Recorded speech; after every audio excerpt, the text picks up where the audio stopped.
Hello everyone, and welcome back to another video. Today's video is gonna be a little bit different than my other videos. Now, I understand that therapy can be a little bit too expensive, especially if you can't go through insurance, and some people just don't feel comfortable with therapy. So I'm gonna show you what the alternative to therapy that I am doing. I'm also in therapy, by the way. I'm gonna show you all of the self-help books that are going to help you heal your life, heal your anxiety, depression, your anxious attachment, phobias, literally all of that good stuff.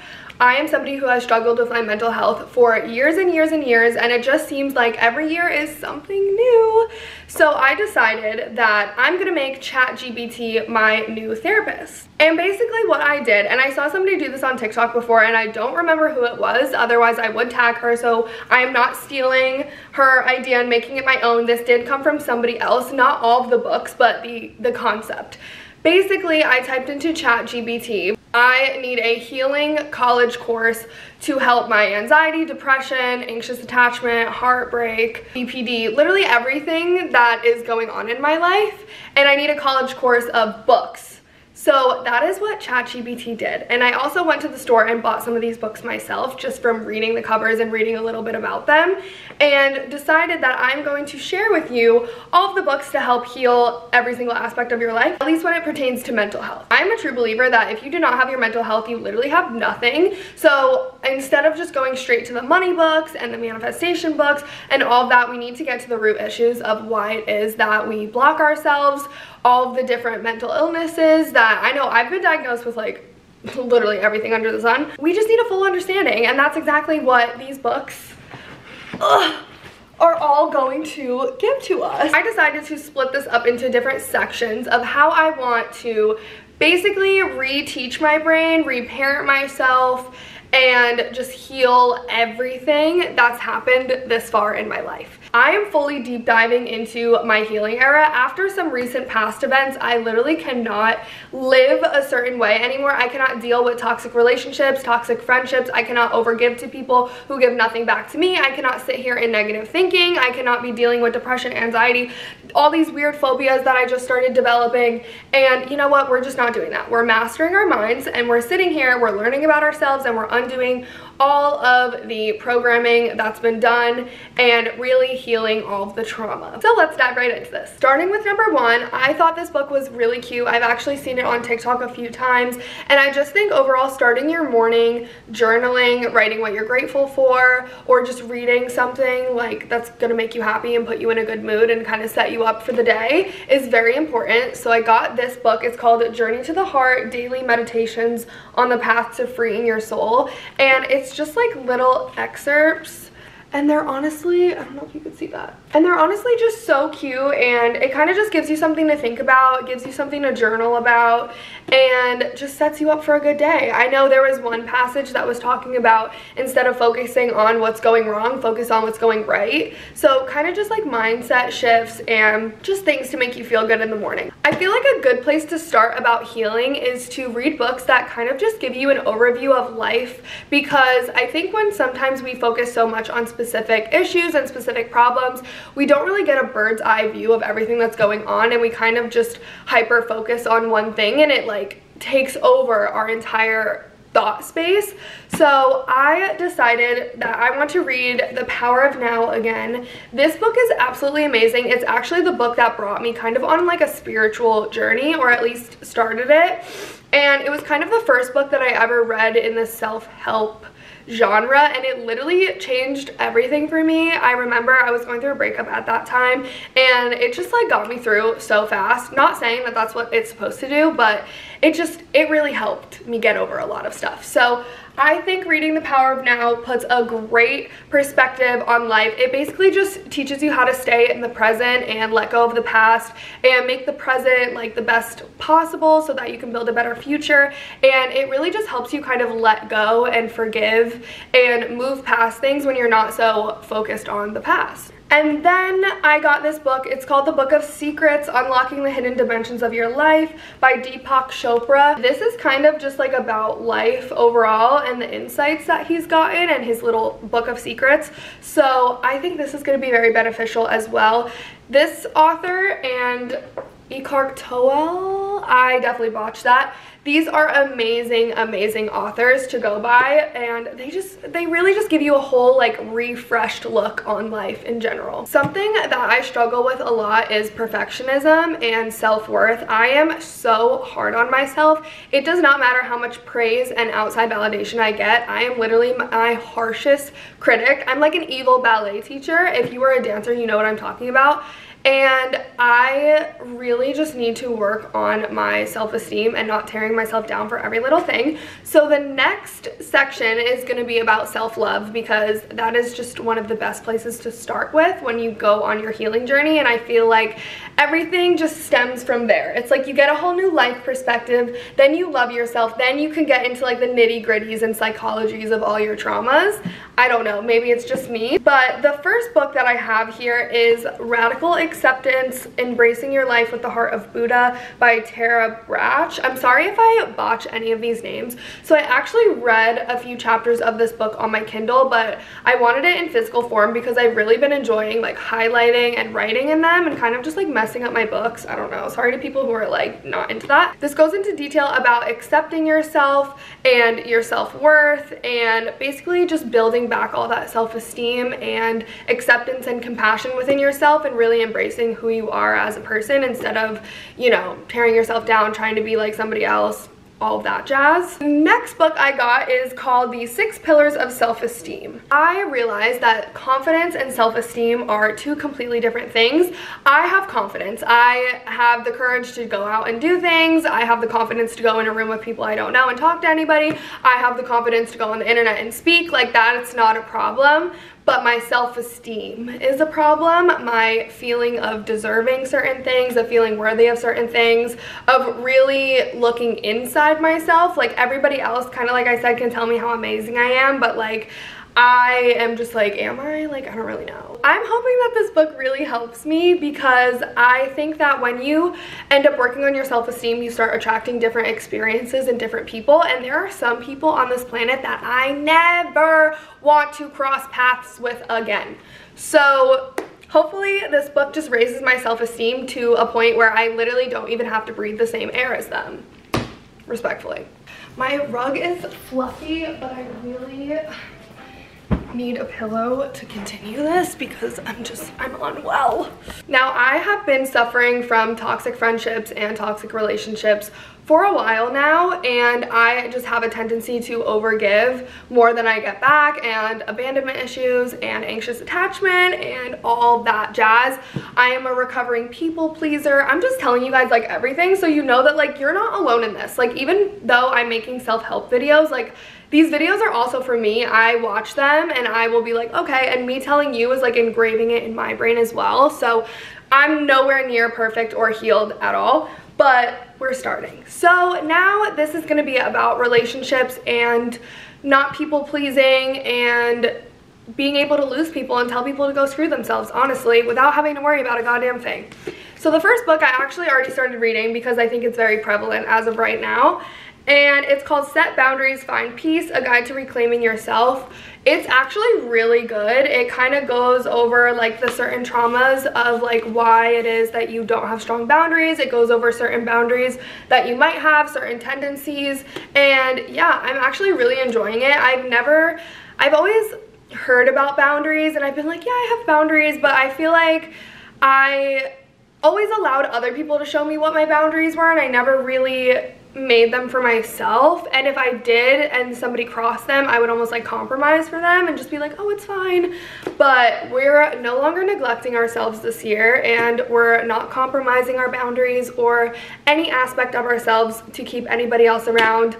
Let them loose. This would have helped me in my last relationship so much, but I decided that I still want to read it. It's called Stop Overthinking Your Relationship, Break the Cycle of Anxious Rumination to Nurture Love, Trust, and Connection with Your Partner. I am the biggest overthinker in relationships, and I really do draw that back to living in Miami and just seeing the worst of the worst.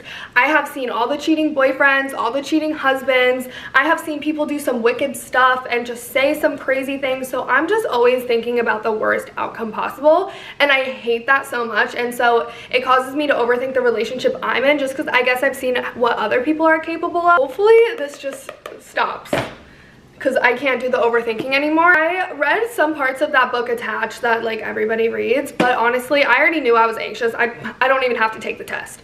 So I got this book. It's called Anxiously Attached, Becoming More Secure in Life and Love. And yeah, I think this is just really gonna help me overall with not only just romantic relationships but also friendships. I've been betrayed by friends so badly, especially in the past year, and that stuff honestly hurts worse than relationships, so at least romantic relationships to me. So not only do I have anxiety with romantic partners, but I have anxiety with friends. I'm overthinking everything, so I need this more than anyone on this planet. And yeah, that's where we're starting. We're getting rid of the overthinking, the anxious attachment, and we're creating boundaries so that we don't have awful people in our lives. Hopefully ever again. My next section of books is going to be Curing Depression. I have been dealing with depression since I was like 17 years old, probably a little bit younger, and I've been on and off medication. I've been on and off with therapists. I've been to so many different doctors in Florida and California, like just craziness. I have so many comments to say about depression, and I'll save that for another video, but whatever. Here are the books that I feel like are going to be beneficial to helping depression. So starting with number 1, The Body Keeps Score. This was recommended to me by my therapist. It basically talks about trauma, how trauma and emotions are stored in the body, basically how it like reshapes your body and your brain, and just a complete understanding of trauma and its effects on you. And I really do think that stuff like this is interesting, and I really do think it's beneficial even if you're not really into the sciences. Everyone goes through stuff. I used to always go around because I didn't have like a terrible childhood, and I was like, oh, I'm fine, everything's fine, like I don't have trauma.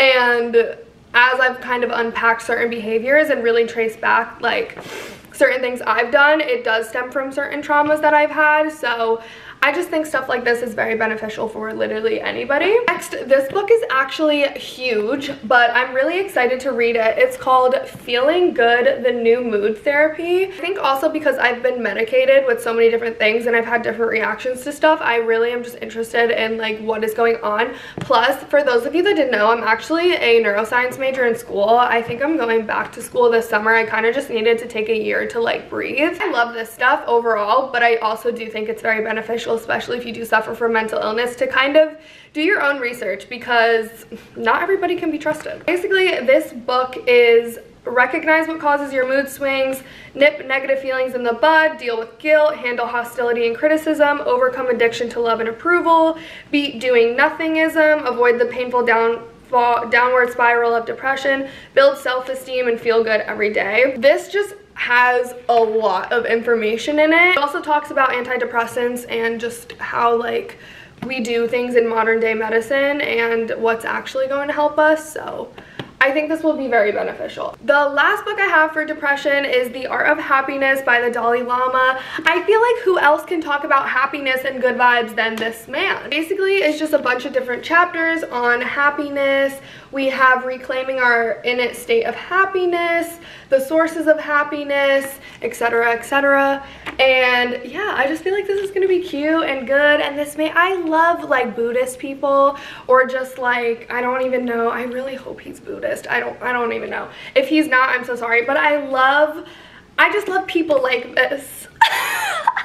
Now, these two are highly specific to what I'm personally going through, but if you're going through the same thing, then I'm sure it can help as well. So I have this one book, which I also actually started reading. It's called I Hate You, Don't Leave Me, Understanding Borderline Personality Disorder. I have been diagnosed with depression, then anxiety, then they were trying to figure out if I was bipolar or not, and then they were trying to figure out if I had borderline or not, yada yada yada, whatever. But this explains borderline personality disorder. I know there's kind of like a stigma around it still. I feel like depression and anxiety is way more talked about. Reading this book, I'm like, everything just makes so much sense. So even if you have like a little inkling that you might be dealing with borderline, read this book. It's very informative. It's very good. It also shows like borderline in our society and how it just like creates this for us. So it's very interesting. Next book I'm going to talk about is called The Anxiety and Phobia Workbook. So randomly, I have been getting really bad flight anxiety. I have like claustrophobia. I can't have those like LED mask things on me. I don't know. I feel like I'm going to die in them. And then I also was getting like this choking phobia, and that's when I was like, okay, we really need to like figure this out, because I wasn't eating properly, because every time I would look at food I was like, I can't eat that, I'm gonna choke on it. This kind of goes in with everything. It just explains everything to you. It explains different phobias. There's like little activities that you can do. There's like obsessive compulsive disorder stuff, which I have the most obsessive thoughts ever, and it's so annoying. But yeah, this basically goes in all different types of like exposure therapy, breathing techniques, skills for preventing and coping with panic attacks, strategies for overcoming negative self-talk and beliefs. I guess my main thing honestly is like the self-talk. Like, I feel like you can really heal anything with self-talk and with just changing your thoughts. I feel like this wouldn't have been completed had I not gotten some books about physical health as well, because you still want to take care of your body even if you're like deep diving into everything with your mind. So I ended up actually getting my hormones tested, because I have hormonal acne, which I've never had before in my life, and turns out I'm estrogen dominant. I have low testosterone, and there were like some other things with my thyroid. I don't feel like people really know that much about hormones. I know I never really learned about it. Like, yeah, we learn about foods and stuff so we can look good and lose weight, but like our hormones actually play a huge part in our mental health. So this book is the Hormone Balance Bible, and it basically just goes through like each archetype of hormones. So like the queen is estrogen dominant, the unbalanced heroine, I don't know, progesterone deficient, the mother estrogen dominant and progesterone deficient. I'm sure I said that wrong, I don't care. It goes through everything. It goes through like what you should be eating, different symptoms you would have, and yeah, I feel like this is very useful. And then the next book I got is called Eat for Energy: How to Beat Fatigue, Supercharge Your Mitochondria, and Unlock All Day Energy. So I have chronic fatigue, and I think that also comes from just not eating enough, because I'm always anxious. This basically helps reclaim youthful energy levels, get better sleep, improve stress, reverse insulin resistance, and stabilize your blood sugar levels, lose excess weight, improve your mood and brain performance. I needed to read a book about physical health as well, because what you put in your body also affects how you feel and your mind, and yeah, this is what it looks like. The last book I got is a psychology book, and I thought it was interesting because I actually used to be addicted to psychedelics. If you guys want a video on that or anything about that experience, I mean, it's definitely going to be added into the book that I'm writing, but I can always talk about it on here as well. So this book is called The Acid Test, and it's basically how this group of people was using LSD, MDMA, and other psychedelic drugs to heal addiction, depression, anxiety, and trauma. And I'm like, okay, well, I think all of my issues came from doing these types of things. So I don't know, I just felt like this was interesting. I wanted to share it. And yeah, I'm not ashamed of that experience at all. So if anybody has any questions about it, like, I'm here to help and to guide through anything. This is just me honestly exposing like everything about myself. But that's basically all the books that I got. That is the order of the healing journey that I'm going down. And if you want to purchase any of these books, I will put the links to them at the bottom of this video. But overall, I wish you the best of luck on your healing journey. I hope you got inspired with some books that you might be interested in or interested in reading. And yeah, I hope you enjoyed this video, and I'll see you in the next one. Bye!